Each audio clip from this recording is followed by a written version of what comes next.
the equipment that they're working on. I mean, that looks like it's pretty much state-of-the-art stuff, yeah? Well, that's a story in itself. Well, here we are. Okay. It's a half-hour show, Doc. Blickman Engineering ended up donating much of the equipment, or a good portion of the equipment, and you'll see the Blickman name in the lab. How did that happen? The university did a story about my home brewing and aspirations, and I got an email that said, I'm an alum, how can I help? And it was signed John Blickman. Nice. I almost fell out of my chair. Oh, gosh. Turns out, when I was an assistant professor in mechanical engineering, that was a long time ago, by the way, he was undergraduate in the mechanical engineering department. Wow. We never discussed whether he took my thermodynamics course, but I will say he refers to it as thermodynamics. So, so that sounds like maybe he did then, huh? Possibly. But he ultimately ended up supporting a lot of the purchase of equipment from his company, and he has joined us every semester in what we call Brewer's Day at the end of each course. You were telling me, though, as far as like the Midwest is concerned, that there's programs about this size maybe on the West Coast, but for the bigger, Midwest, or bigger. Or bigger. But this really is, at Iowa State, something special in terms of the Midwest, right? It's a start, and my ambition is actually to grow it to be competitive with the bigger programs. This was an idea you had because of the pandemic. It's now 2025. Like, what will this look like in 5 years? Come back in 5 years to check my predictions, but I think you'll see that we are doing more than just offering a course that is a technical elective. We'll be offering training to the brewing industry. We will be doing research that is in the scientific literature. We'll have patents that we are able to license to companies. And we'll be doing outreach to the brewers, bringing them in. And we're doing all of that now, but I think you'll see that it has grown. I'm getting thirsty just thinking about Well, tell me what kind of beer you want. We probably have it in tap here. That's what I want to hear. Professor Brown, keep up the good work. What an incredible program you have Thank here. you. And young people that make me excited about drinking beer for years to come. Although between you and me, I was going to be excited anyway. Thanks so much. My pleasure.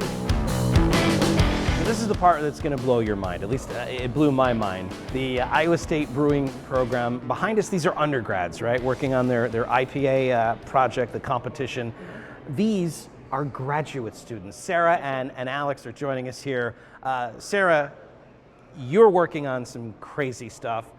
And I know, Alex, you're working on some crazy stuff. What is it about what you're learning here that you're most excited about, and how do you hope to use it once you eventually are out in what we call the real world? I mean, it's an industry that I never thought I would be a part of. I ended up over here by chance almost. You know, I started in Dr. Brown's other lab as a research assistant, grad student over there, and found out that he had started this program, had heard good things about it, and I was like, I really enjoy beer, really enjoy craft beer. Right. I had home brewed once or twice, and so I was like, how do I get into this lab and doing something really cool? And the opportunity came up, and so I've had a lot of fun with it since. Right on. Yeah, I had no intentions of ever getting into brewing. I actually don't really like beer. I know that's probably not a great thing to say on this show. It's honest. I mean, I really like a sour. Alex, I want to be clear. It's not a great thing to say on the show, but it's honest, so we'll go along with it. But I have really come to enjoy, like, at least the art of brewing, right. And I can appreciate like the different flavors of beer and things like that. But really the way I got into this was we were working on something completely different on the other side of campus, and Dr. Brown said, I want you to apply this to brewing. And now I'm over here, probably more in the lab over here than I am in the lab on the other side of campus. We say it all the time on this show that craft brewing is the intersection of art and science. I'm guessing you're more into the science than the art, but it also sounds like the art is something that excites you, yeah? Mm-hmm. It's something I really enjoy, and I've actually had the pleasure of being able to brew with our head brewer here. Right. So we're brewing for production, for sales. I actually have been able to come in and kind of learn under him, who's a well-established brewer, and kind of learn of the things outside of the lab and outside of the science, and so I really enjoy that. So, I mean, you're not going to go right to work at a brewery, on the floor. What you're doing is kind of next level stuff. And this is the part that I promised you your minds would be blown on. I don't even know where to get started with what you're working on. Help me understand. So what we're working on kind of my half, is kind of revolutionizing the carbonation process. Right. So in a lot of craft size breweries, they're using bright tanks to carbonate their beer, where they're bubbling carbon dioxide into their big vat of beer until it reaches carbonation. We're basically turning that on its head.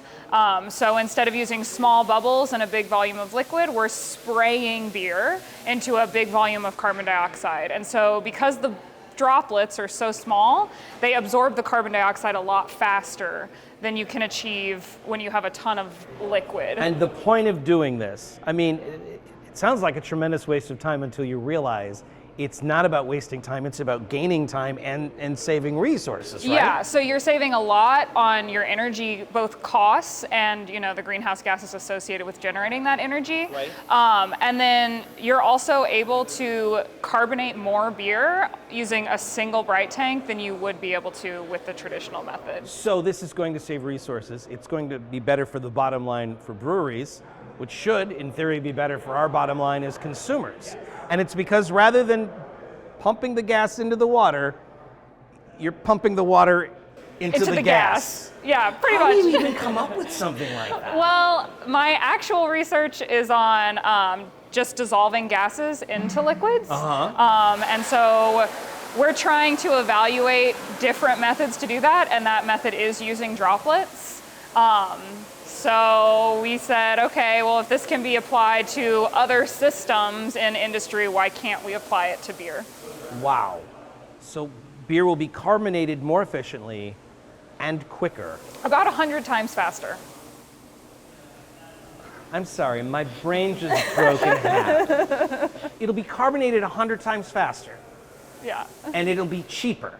This is a game changer.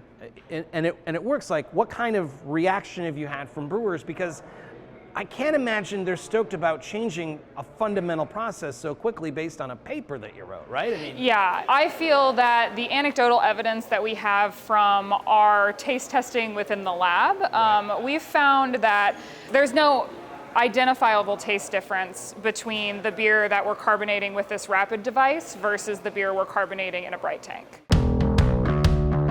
you kids are in such a rush these days. We're gonna carbonate things faster, we're gonna get the hops in there faster, and I'm here to say bravo.